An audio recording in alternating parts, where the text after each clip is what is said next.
Got a bent fin? Let's fix it. Barbecue fam, do you have a Weber kettle that you just can't keep below 300 degrees? Most likely one of your fins on the ash sweep is bent. Let's fix that today. That is nasty. I was scrubbing the hell out of this guy. And scraping and scrubbing and using super clean. That stuff works amazing. Now we just got to tear this nonsense out and put some new fins in, because this is still a perfectly good kettle. We're going to use it still.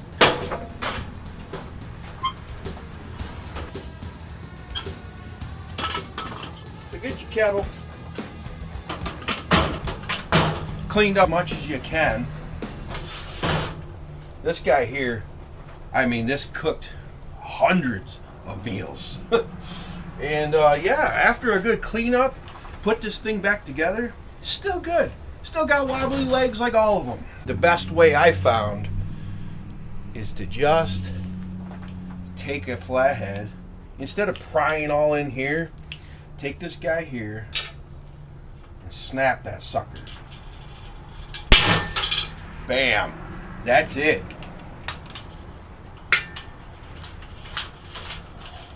It should just slide right out. It will slide right out. You watch. Mother trucker. There's the tab. Bam. This is the tab you're looking for, but if it's caked in crusty old barbecue, it was kind of hard to see. So I tapped on it, pulled it straight out. That was live. Bam. Get this pried up. Heck, you'll be able to pull it right straight through.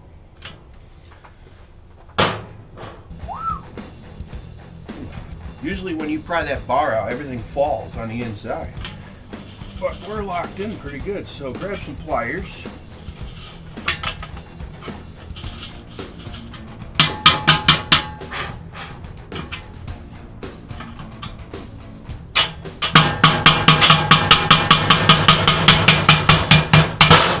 There. Hammer that down in. Get that sucker out of there. Oh, no.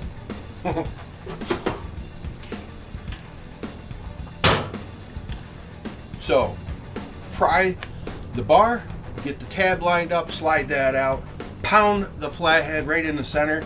The whole thing came right out. Boom.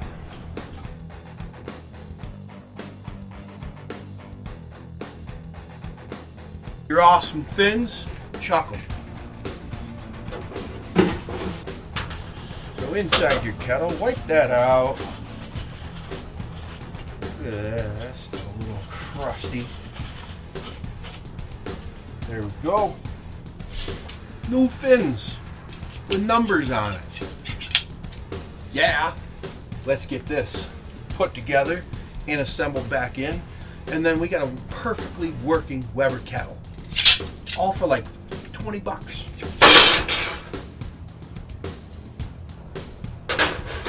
Two.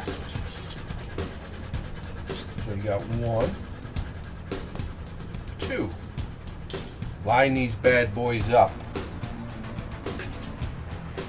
3. Bam, bam. Then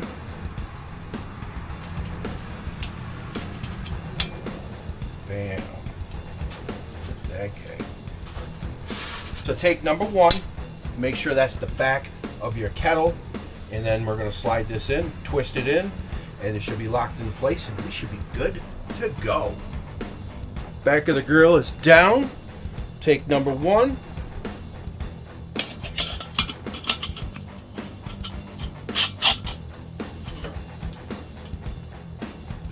So number 1 is in the back. Now we got to put that control arm on. So number 1 is in the back. Now we got to put that control arm on. Yep. We got our control arm.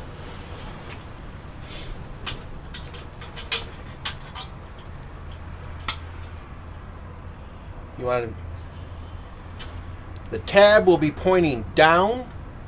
Slide that through. I have no camera angle on this son of a gun, but I'm not lying to you.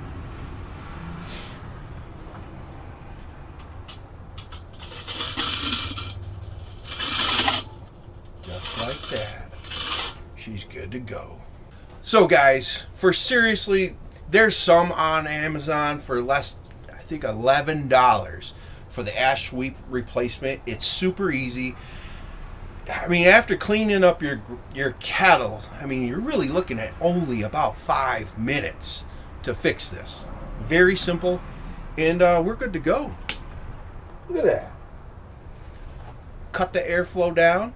We can go low and slow again. Oh, hell yeah. Fix your kettles, folks. It's the only way to go. There's no point in buying new if you don't have to.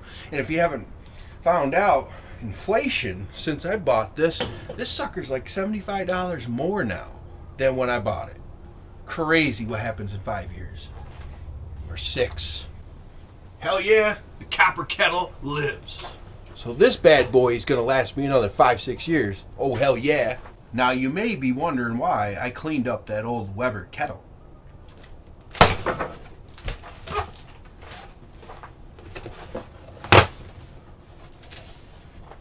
What's inside?